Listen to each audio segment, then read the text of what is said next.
देवाय नमः रक्षां धारयामि नमस्करोमि गोविंद गोविंद गोविंद ओम तद्वितीयोऽध्याय మూడో అధ్యాయము తిరిగి నారద మహామునుడు భక్తి శ్రద్ధలతో నారద మహామునుడు శ్రీ మహావిష్ణువుని అడుగుతారు, స్వామి ఇంకా ఎవరెవరి పూజ చేసి ఏమేమి ఫలితాన్ని అనుభవించేది అవన్నీ కూడా నాకు సవిస్తారంగా చెప్పాలని నారద మహామునుడు మహావిష్ణువుని ప్రార్థన చేస్తే మహావిష్ణువు నారద మహామునుని చూసి చెప్తారు, మనిషి ఏదే ఒక సంకల్పం చేసేది గొప్ప కాదు, ఆ సంకల్పం చేసిన తర్వాత ఆ సంకల్పాన్ని నెరవేర్చకపోతే ఎన్ని కష్టాలు వస్తుంది అని చెప్పి ఈ 3వ 4వ అధ్యాయంలో మహావిష్ణువు నారద మహామునితో చెప్తారు.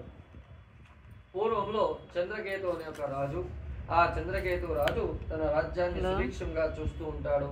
ఆ రాజ్యంలో ఏదే విధమైన లోటు రాకుండా తన రాజ్యభారాన్ని నడిపిస్తూ ఉంటాడు.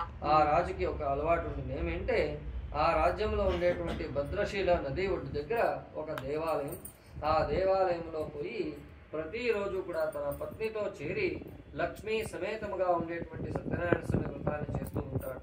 ఆ వ్రతాన్ని చేస్తూ ఉండేటువంటి సందర్భమున అక్కడ ప్రతిరోజు కూడా ఆ రాజు పోయి లక్ష్మీ సమేతముగా ఉండేటువంటి సత్యనారాయణ స్వామి వ్రతాన్ని చేస్తూ ఉంటాడు. ఆ వ్రతాన్ని చేస్తూ ఉండేటువంటి సందర్భమున అక్కడ నది ఒడ్డు దగ్గర ఒక వ్యాపారి వ్యాపారాన్ని చేస్తూ ఉంటాడు. ఈ రాజు ప్రతిరోజు కూడా సత్యనారాయణ స్వామి వ్రతాన్ని చేస్తూ ఉండేదాన్ని చూసి ఒకరోజు ఆ రాజు దగ్గరికి పోయి భక్తి శ్రద్ధలతో అడుగుతాడు, స్వామి ప్రతిరోజు కూడా ఒక్కరోజు తప్పకుండా ప్రతిరోజు కూడా మీరు వచ్చి పత్నితో చేరి ఏమి వ్రతాన్ని చేస్తూ ఉన్నారు, ఈ వ్రతం ఏమిటి, ఈ వ్రతం చేస్తే ఏమి ఫలితం లభిస్తుంది, అవన్నీ కూడా నాకు సవిస్తారంగా చెప్పాలి అని ప్రార్థన చేస్తాడు. అప్పుడు ఆ చంద్రకేతు రాజు ఆ వ్యాపారిని చూసి చెప్తాడు, ఇది సంతాన ఫలప్రదమైన లక్ష్మీ సమేతముగా ఉండేటువంటి సత్యనారాయణ స్వామి వ్రతము.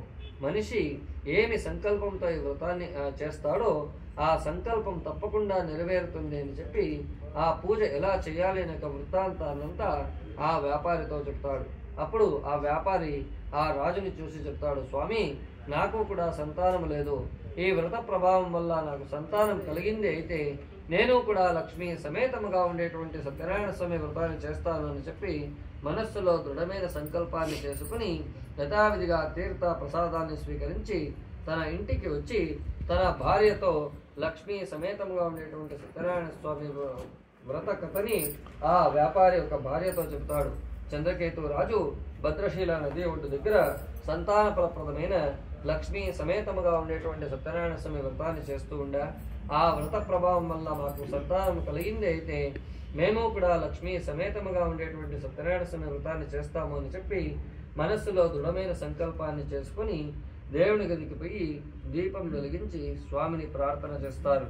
ఆ ప్రార్థనకు మెచ్చి ఆ దంపతులిద్దరూ కూడా సంతోషంగా ఉండగా స్వామి యొక్క కృప ఆశీర్వాద ప్రభావం వల్ల ఆ వ్యాపారి యొక్క భార్య గర్భాన్ని ధరిస్తుంది. ఆ గర్భాన్ని ధరించిన తర్వాత 9 మాసాల తర్వాత ఒక ఆడబిడ్డకి జన్మాన్ని ఇస్తుంది. ఆ జన్మాన్ని ఇచ్చినటువంటి శుభ సందర్భమున ఆ వ్యాపారి 11వ రోజు తమ ఇష్టమిత్ర బంధువులంతా పిలిచి ఆమెకి నామకరణ మహోత్సవాన్ని ఏర్పాటు చేస్తాడు. ఆ నామకరణ మహోత్సవ సందర్భంలో ఆ వ్యాపారి యొక్క భార్య వచ్చి ఆ వ్యాపారితో అడుగుతుంది, స్వామి పూర్వంలో సంకల్పించిన విధముగా ఇంకా ఎందుకోసం లక్ష్మీ సమేతముగా ఉండేటువంటి సత్యనారాయణ స్వామి వ్రతాన్ని చేయలేదు అంటే ఆ వ్యాపారి ధన మదంతో కాలవశంతో స్వకర్మ వశంతో నేను చేస్తాను అనే తాత్సారమైన ఉత్తరాన్ని ఇచ్చి అక్కడి నుంచి వ్యాపారాల కోసం వెళ్ళిపోతాడు. ఆ వ్యాపారాల కోసం వెళ్ళిపోయినటువంటి సందర్భమున ఆ వ్యాపారి యొక్క కుమార్తె పెరుగుతూ పెళ్లిడికి వస్తుంది. ఆ పెళ్లిడికి వచ్చినటువంటి కుమార్తెను చూసి తన ఇష్టమిత్ర బంధువులంతా పిలిచి ఈమెకి ఒక అనురూపమైన వరుణ్ణి వెతకండి అని చెప్పి ఆదేశిస్తాడు. అప్పుడు ఆ ఇష్టమిత్ర బంధువులంతా చేరి ఆమెకి ఒక అనురూపమైన వరుణ్ణి వెతికి వివాహం కూడా చేస్తారు. ఆ వివాహ సందర్భంలో కూడా ఆ వ్యాపారి యొక్క భార్య వచ్చి ఆ వ్యాపారిని ప్రియ వచనాలతో అడుగుతుంది, స్వామి మీరు పూర్వంలో సంకల్పించిన విధంగా ఇంకా ఎందుకు అవసరం లక్ష్మీ సమేతంగా ఉండేటువంటి సత్యనారాయణ స్వామి వ్రతాన్ని చేయలేదు అంటే ఆ వ్యాపారి ధనమదంతో కాలవశంతో స్వకర్మ వశంతో నేను చేస్తాను అనే తాత్సారమైన ఉత్తరాన్ని ఇచ్చి అక్కడి నుంచి అల్లుడితో చేరి వ్యాపారం కోసం వెళ్ళిపోతాడు. ఇలాగే రోజులు గడిచిన కొద్దీ ఆ వ్యాపారి లక్ష్మీ సమేతముగా ఉండేటువంటి సత్యనారాయణ స్వామి వ్రతాన్ని చేసేది లేదు, ఆ స్వామిని తెలిసి నమస్కారం కూడా చేసేలేదు. అప్పుడు స్వామికి క్రోధం వచ్చి నీకు సహించరాని కష్టాలు రాని అని చెప్పి ఆ స్వామి శాపాన్ని ఇస్తారు అనగా స్కాంద పురాణ రేవాఖండంలో 3వ అధ్యాయ సమాప్తమైన దే సత్యా సంతోజమానస్య కామాః.